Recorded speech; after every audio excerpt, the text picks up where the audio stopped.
At the same time, next to the bed where Philip had been cold for several months, Bob was slicing an apple.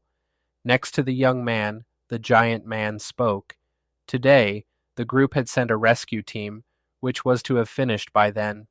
In the meantime, things started happening inside the tent, where Blake and the others waited to receive word of the rescue team's findings.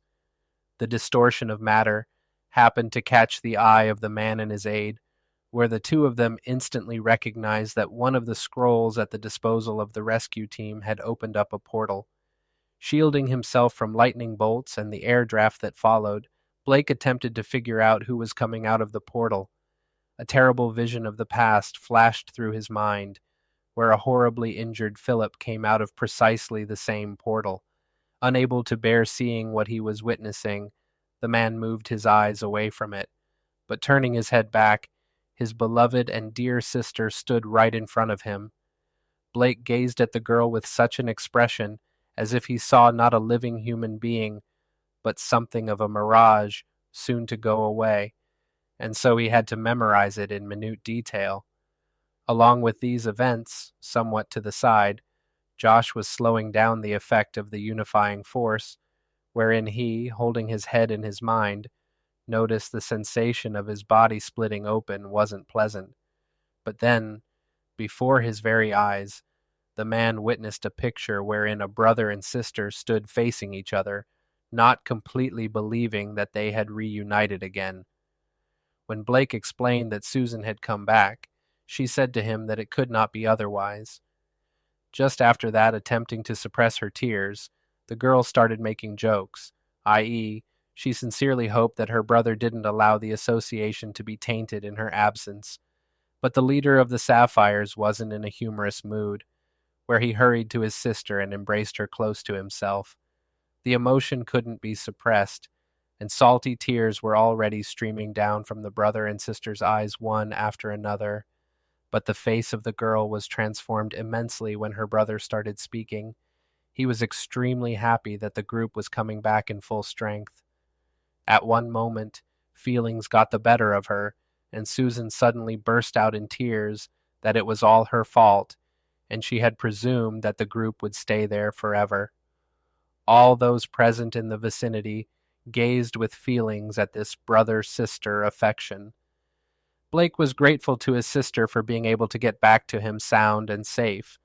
Both at the same time, the doctor who walked into the room was amazed at what was seen in front of him, where Philip, having regained consciousness, was on the bed and grinning. That rescue mission had been accomplished, and the workers had already succeeded in setting up the tent and started loading gear. One of the clones approached his master and told him that he still had a sword, a potion, and another teleportation scroll. Josh was occupied finding out about his skills in the status window, which had now become really big after this mission. The chap was interrupted from this good work by Blake approaching him from behind. Turning around, the young fellow found that he was followed by Susan, who was well known to him. The guy was surprised only when suddenly his brother and sister literally bowed at his feet, thanking him for what he had done to them. But the humble young man insisted on Blake and Susan raising their heads, since he thought that he had just done a job for which he got a good boost in features. But his interlocutor told him that this is ridiculously little, and if the guy ever gets into trouble, he always can go to the Sapphire Association, where he would accept any assistance. The young man had no issue with such appreciation. Afterward, the young man gave the man the final teleportation scroll and informed him that the other two had been used to kill the frost giant and command the group. Prior to the package, Blake offered that the guy should just keep it, because these were already off-book expenditures for the rescue mission. But Josh protested that he somehow felt shy to accept such a costly item to himself, and then Blake volunteered to accept the scroll, which, of course, activated the guy to finish disappointment because he wanted to own it himself. After the man requested it again and the running brother and sister had discussed the amazing potential of this young man, where Susan informed Blake that she had believed by saying that they were clones, that the young ones were just ensuring that she Well, the half-transformed man, looking around at Josh, thought of how powerful this guy would grow in the future, where the great future warrior himself kept grieving the lost scroll, and thus the entire group made it to the portal and resulted in them being on the way to the entry of the Viking Tower, where the young man saw immediately that it was extremely light here. When asked what the man would do returning home, he said he first made inquiries about the well-being of the individuals who were saved, after which he watched the coffin being loaded onto the plane. Blake, not hiding his emotion, continued ahead that the funeral would also take place. Watching the unhappy man, Josh noticed the sensations which now held him, but then the eyes of the young man were drawn by numerous messages on his mobile phone. There were several of them, but what they said threw a genuine shock over the young chap, in which Emily told her savior that the Moonstone degenerates abducted and assaulted Martin, where she willingly consented to secretly follow them, with Josh scolding the head of the Sapphires, saying in a tense and irritated tone that if it wasn't an emergency, he has to go back home immediately, and when the chap kept elaborating that the Moonstone degenerates abducted and assaulted Martin, Blake, he blew his lungs loudly that the reason was most likely because of his arguments with members of this actual gang that happened close to the hunting site.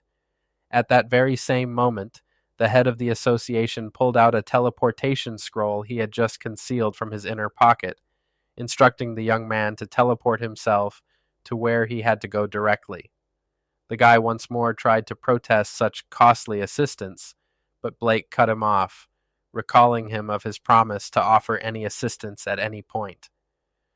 One of the members of the Moonstone Hunter Association overheard some commotion a few meters in this direction. It was in this direction Emily was, who did not know why Josh wasn't replying to her messages. The girl didn't even have time to learn anything, when suddenly a hand with a marvelous grip was already clasping her neck. And now, the most vigilant perimeter security member already questioned the uninvited guest, what she forgot here. When he was attempting to learn where he knew this girl from, a teleportation portal opened behind the man's back, from which Josh was already gazing out. None of the guards even got to understand what had started to occur, and the young fella, choking the man with all his strength, threateningly asked him where Martin was. The closing of the portal at his back only made horror to his already horrible face, but the hold was so strong that even if the man wanted to talk, he surely could not do so. Emily brought the moment to an end, announcing that now this guard would only go to heaven, and further announcing that she knew the place where the agent was being led. Throwing the man's almost lifeless body on the floor, the young man commanded the clones to bind up all of the guards, and Emily informed the man that Martin had been put away in the storage room, and also that there were quite a few guards here. Stripping him of his warm winter attire in which he arrived here directly from the plane, Josh instructed the girl to wait for him here. Gazing at his clones, the young man asserted that he would attempt to turn around soon.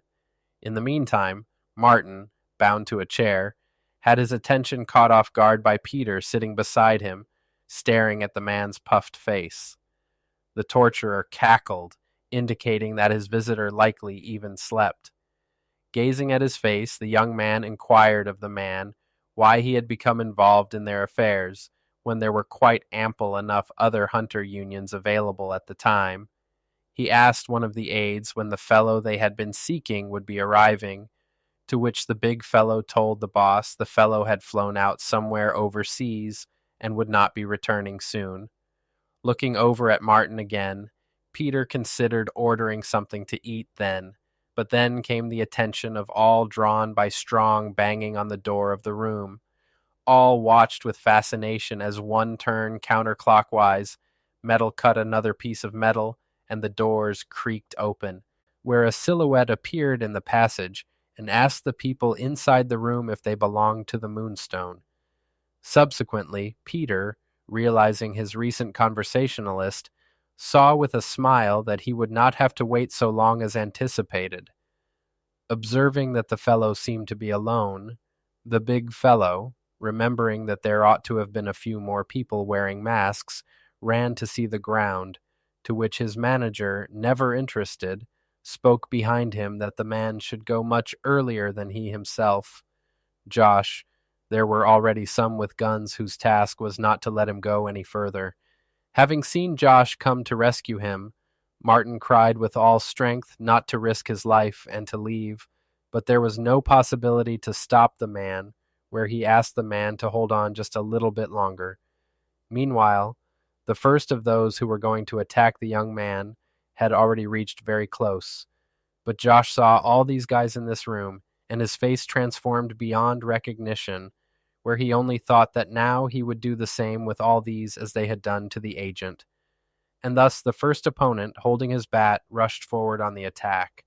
The fellow quite deftly dodged this attack, holding the attacker's hand, but a moment later with another hand gave him a crunching hit on the elbow joint, making it twist the other way round. And while the first opponent was in agony, the second was already advancing towards the young man, and then the second man's hand was also found to be in a controlled position by Josh's. Peter couldn't take his eyes off of this embarrassment of his people, with his face covered and referring to them as useless keepers. Well, the person who had already met this fellow before, without covering up the horror from his eyes, saw him disable his comrades. Not even a minute had passed, and the 4 members of Moonstone were already put out of commission, and their leader, with a smile on his face, explained that he obviously wanted his folk to give a good beating, but did not want this to occur so soon. Josh was fighting in front, but his eyes were immediately caught by the boss of all those he had to fight here. Peter wanted the guy just to inform him about the locations of the crystals, and then the guy and his worthless friend would depart from here. To hear, the guy replied that first of all, he hadn't brought any crystals, and secondly, the Moonstone had already gone too far. After listening to the young man's answer, the leader of the bandits observed that the fellow was rather self-assured. Then he took out a sheet of paper with the words that he had discovered something on him in the office of the agency. Reading this sheet of paper, Peter supplemented that his guest seems particularly powerful and has something like level B. Josh, over 30 seconds silence, heard what his interlocutor told him regarding his gift of cloning, where here he learned the reason why the young fellow struggles with his henchman himself and does not employ his talents. And so, laughing wildly, Peter almost bellowed that the illusions that the young chap was able to do the things, which were pointless. This is how that leader of bandits described that the fellow concentrated on developing his own traits, which are very commendable. After that, he continued that those boys coming with him, masked too, were not able to do anything. After listening to all that Peter told Josh, Josh summoned the clones. They responded without disturbance that his conversation friend might attempt to challenge their, in his view, useless skills. When the clones came into the room, the people who were unfortunate enough to encounter them tensed up visibly, leaning towards the boss. The principal big man saw that their men outside had probably already lost already, which the young man observed even without his intervention. Picking up his weapon, Peter declared that he could deal with these newbies alone. To this, Josh already declared that his opponent was displaying totally unnecessary self-confidence, and when the master of the clone declared that he would much rather see the skill of the enemy, Peter, vanishing into thin air, declared that it was not likely that the guy could notice anything at all, that a few seconds would be long enough for no one else to notice. The leader of this gang, his henchman, stood up and believed that this is a very potent power, where even those with the radar ability cannot sense it while they are invisible. Peter, however, was walking around his opponent, believing that sensing energy would not be possible for him because his power conceals all evidence of his presence. By walking around his clones, where he could not sense how his eyes were on him precisely, Peter believed that he was increasing the situation, and as he turned around in a circle, Josh, who was closely observing his every step like his clones, was already exhausted, waiting for the attack, panting heavily. But at last, the Invisible Man decided to charge into the attack, all of them already declaring himself the winner. It was a great surprise for him when his rival suddenly ordered the arrest of the Invisible Man, and the clones immediately acted on it. Right after he was arrested, Peter's body reappeared once more for everybody to see, where he gazed at these amazing dudes with his stunned gaze, still unable to utter a word. Seated at a table in a tavern, Josh's classmates and friends enjoyed themselves over a beer. Their discussions were on how it just came about that they still do not have girlfriends, and that is why they spend time together. At some point, someone inquired who and when did he last speak to Josh. The group had already advanced to something stronger, where after completing an extra shot, Mike said that he heard only that their friend kept working as a hunter, to whom the others realized straight away that with such a personality as their pals, it is hard for hunters to work. After all, not all people can guess what that fellow is able to do if he's extremely angry. Mike straight away recalled one episode in junior high school. He was coming home from school then, but on his way, older fellows caught him and stole all his money. It was at this moment that Josh passed by and observed everything. The fellow was extremely indignant about this episode, and he straight away attacked those who stole money from Mike. Naturally, because of poor development, he lost, but did only well. Where the most important thing here is the way their friend is able to lose control and beat even someone who is a number of times stronger than him. He can withstand something about himself, but he cracks under pressure when they do something bad to someone, and this very guy sent his clones to deal with those bad guys and bring the crippled Martin to the hospital. But nevertheless, how peculiar it was. Peter was in no way bothered by the fact that he would now be beaten, where he only questioned how the enemy had been able to find him. To which Josh replied deadpan that he had just been back from a mission where he fought thousands of monsters using the same ability. And therefore, the young man, rolling up his sleeves, was already reminding Peter of all that he had been able to say in this brief period of time. And what Josh first observed was that his cloning ability wasn't that bad. One of the clones was already releasing Martin when his master stood up and stated that he was not only flexing his physical body. And then, in front of everyone, the body of the guy started getting covered in energy, and he declared Peter was not wrong about something. The young man remembered a recent incident when he had just come back from completing a rescue mission, where he had received more than 200 messages that his performance had been enhanced. And now, as he was about to attack, Josh declared he actually had excellent personal qualities. Knowing everything that awaited him now, Peter attempted to stop his opponent by screaming pitifully, but this super hard punch still managed to do what it was meant to do, where the boss of the Moonstone native's body flew several meters backward. After flying past, it shattered the boxes lined everywhere, which assisted it in breaking. To the report of one of the clones that one person escaped, but they took care of the rest, Josh responded that there was no need to chase the escape, where the priority was taking Martin to the hospital. The agent attempted to inform the guy something about his own safety, but he informed him that the deputy guy did not have to worry. But then the man realized that his opponent was still on the move. As he started moving and getting up to his feet, Peter's was the idea that the man's stamina was so alien to what he had seen from the report. He staggered on the agency's building.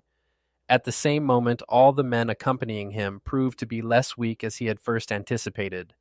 Already getting close to being upright, the young fellow, rearranging an intense and angry stare at his enemies, found it impossible to enhance his traits so drastically in such a short time, when his concentration was diverted towards a small bottle protruding out of the pocket of his competitor.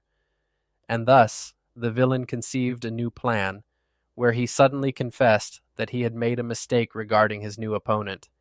In reaction, Josh said that he had been listening to such same words from his foes millions of times before, but his competitor's face just turned absolutely serious where Peter announced that such a blunder would never be repeated ever again, and now he would make the guy realize what a level B hunter was. Investing his efforts, Peter yelled that Josh had no clue what he was actually capable of. After hearing what the enemy claimed, the clones were getting ready to launch another attack, and their master listened in awe to everything which his opponent informed him of. As initiating a new attack, Peter simultaneously checked how quickly and precisely he was detected the last time, where he came to the sole true conclusion that these men find his location by the noise of the air. Then the young guy, with the application of invisibility, muffled the sound of his movement and started to disperse all which fell into his lap. Observing what happened, Josh realized that his opponent had underestimated him, only changing immediately the strategy of his actions. He also was careful so that no one would overhear the noise of his movement, but the young man, having well prepared, got Peter a very conspicuous blow, proclaiming openly his doubts concerning the opponent's mind. After all, by making so much dust, Peter himself created even more favorable conditions for him to be caught. But the young man who flew around and lay on the ground only laughed wickedly to all that was being said.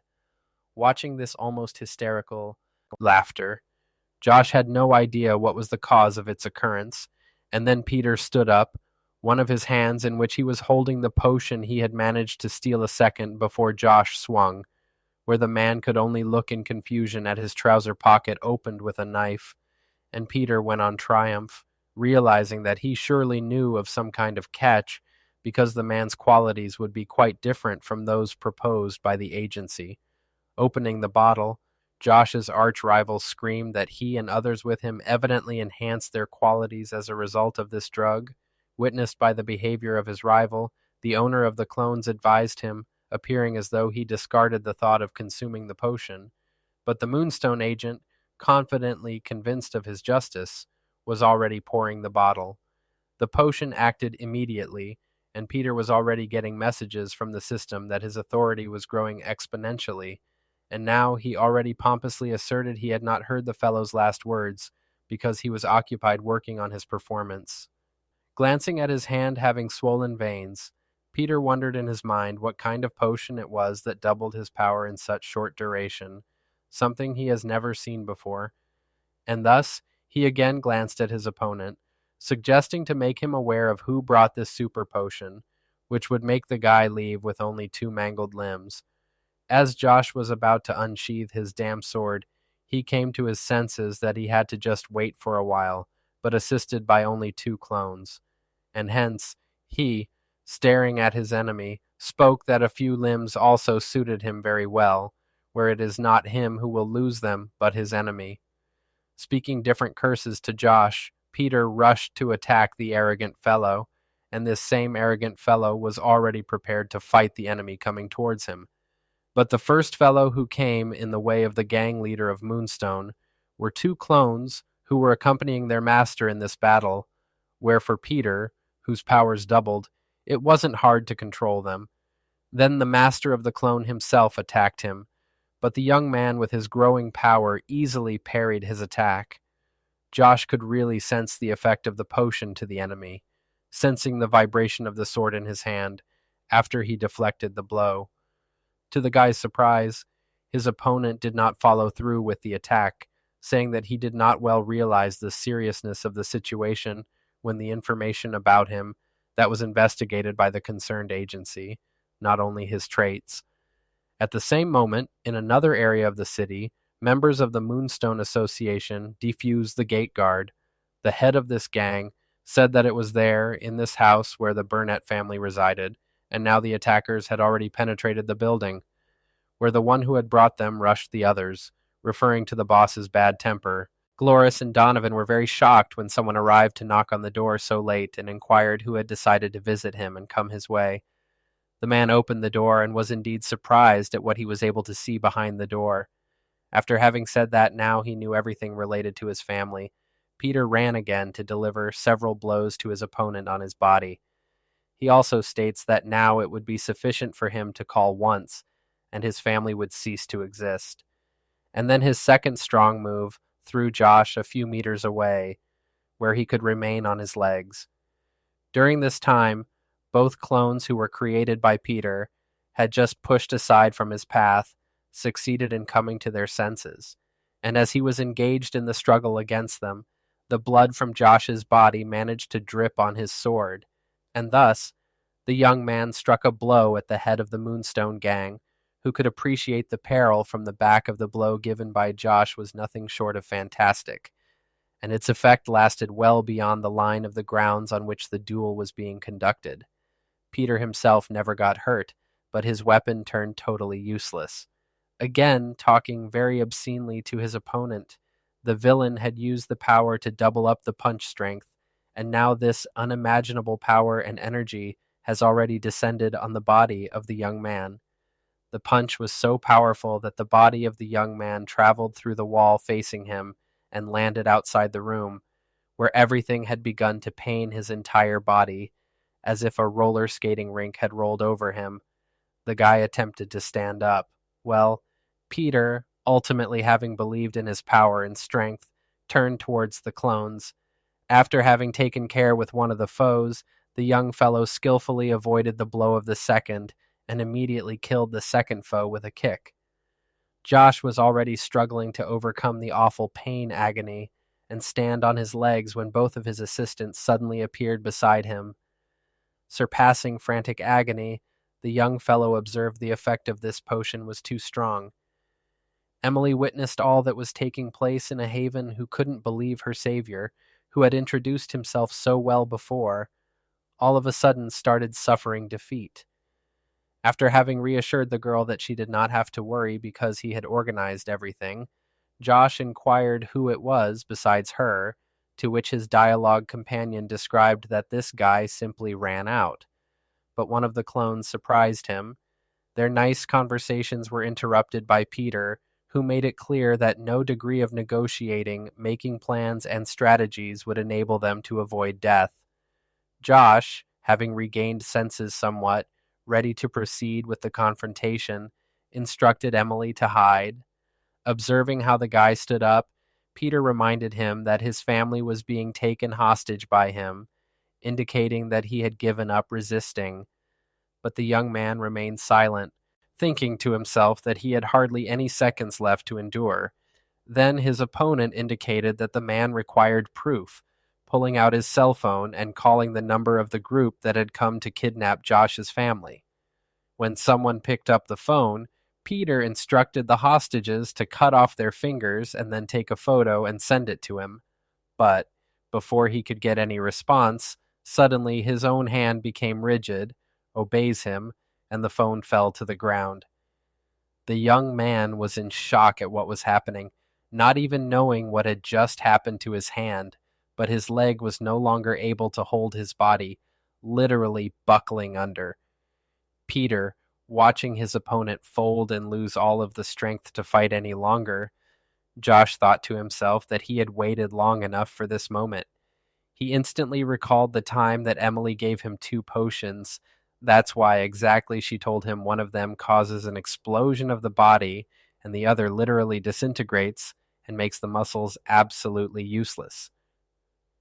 And thus, the young man went up to his competitor, thrashing about on the ground, who looked on in terror at what was occurring to his body, where Josh reminded Peter of what he had informed him that he should have avoided using the potion at some point. The leader of the gang saw that his phone was extremely close, and now he was already screaming into the phone to his interlocutor, who had not yet hung up the line, that he should get ready to kill the guy's parents.